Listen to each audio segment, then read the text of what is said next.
Kompilasi fakta Boboiboy Baraju. Nombor 1. Pada tahun 2025, dunia animasi Malaysia melihat kemunculan dua watak utama bertanjak daripada dua franchise yang berlainan, iaitu Ejen Ali dengan sut perisai Satria dan juga Boboiboy Sopan. Kedua-dua transformasi ini juga merupakan satu bentuk gabungan kuasa. Boboiboy Sopan sebagai fusion elemen solar dan taufan, manakala sut Satria menggabungkan semua teras yang ada dalam siri Ejen Ali. Akan datang, bolehlah kita buat lebih banyak perbandingan antara Boboiboy dengan Ejen Ali. Nombor 2. Fang bukan satu-satunya watak dalam Power Sfera Universe yang boleh bertukar menjadi seekor naga. Ada seorang lagi daripada siri Mekamato, iaitu King Boxel. Raja yang gila kuasa yang mempunyai kebolehan mengubah apa yang disentuhnya menjadi blok-blok berbentuk cube. Blok-blok ini boleh juga dikawalnya dan dikumpul kepada badannya demi untuk bertukar menjadi seekor naga yang besar. Dengan ini, sebagai naga, King Boxel boleh terbang dan menghembus keluar api dari mulutnya. Nombor 3.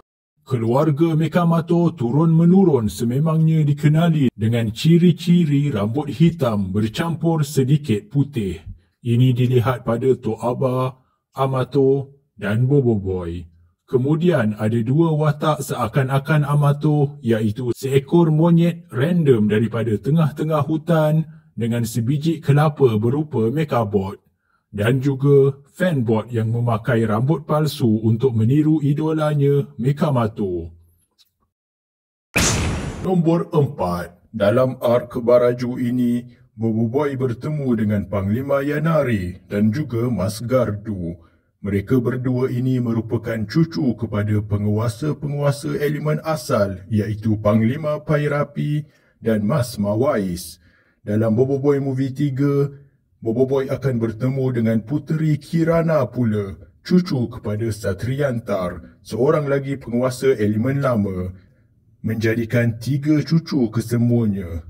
Tahukah anda bahawa terdapat teori bahawa Boboiboy telah pun bertemu dengan 2 lagi cucu pemilik kuasa asal? Seorang adalah Kuali yang berkemungkinan adalah cucu King Balakung, memandangkan kedua-duanya datang daripada spesies yang sama dan planet yang sama. Seorang lagi adalah Nut yang berkemungkinan adalah cucu North, tuan lama Mekabot, memandangkan kedua-duanya juga daripada spesies yang sama, bahkan nama pun hampir sama. Bagaimanapun, kedua-dua ini masih kekal sebagai teori dan berkemungkinan tidak benar. Nombor 5. Boboiboy menangis kesedihan apabila menyangka Papa Zola telah mati, diikuti dengan surprise bahawa Papa Zola masih hidup. Ini merupakan trend yang asyik berulang. Dahulu Boboiboy menangis untuk Ochobot, yang akhirnya tidak mati pun dan masih berfungsi.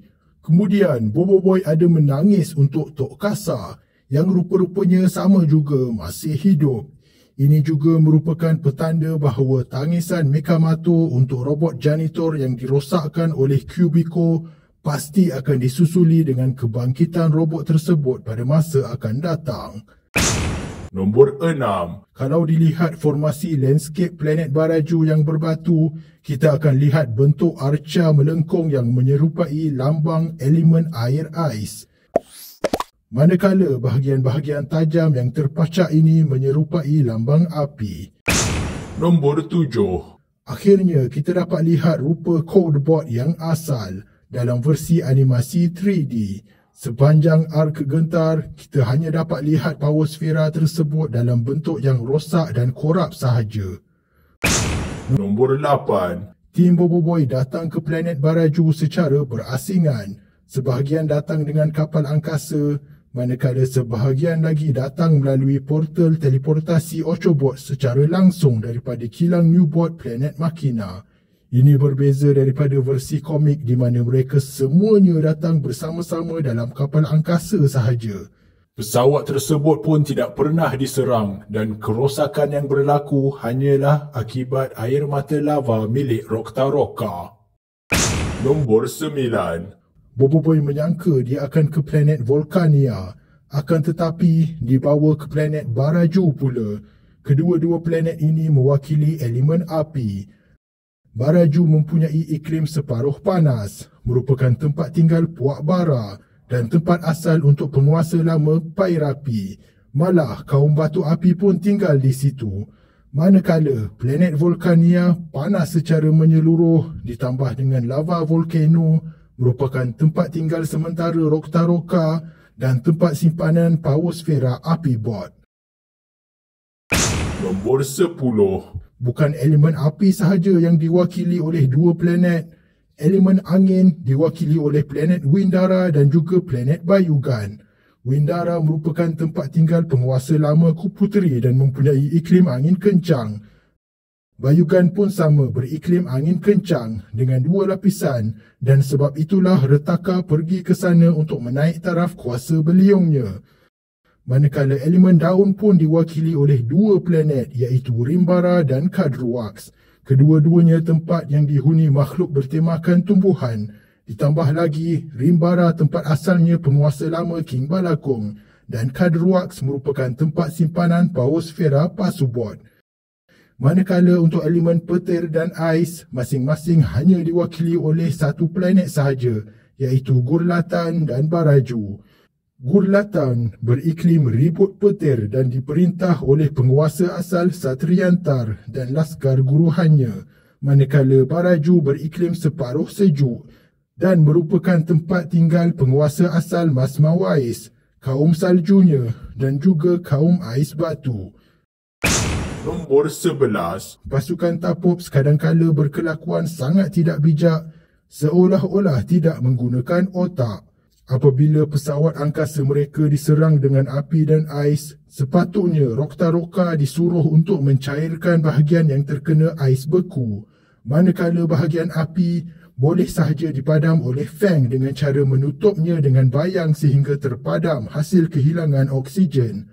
Bagaimanapun, kebodohan perlakuan mereka diperlukan supaya plot cerita dapat berjalan dan bagaimanapun pesawat mereka tetap jatuh terhempas hasil serangan kuat campuran ais dan api yang terakhir. Nombor 12. Dalam lagu opening untuk Boboiboy Galaxy Baraju, kita dapat lihat figure gelap yang merupakan Boboiboy Nova dan juga Boboiboy Blizzard. Masing-masing merupakan transformasi elemental tahap ketiga. Akan tetapi, ini hanya dilihat dalam versi Netflix dan tiada dalam versi YouTube.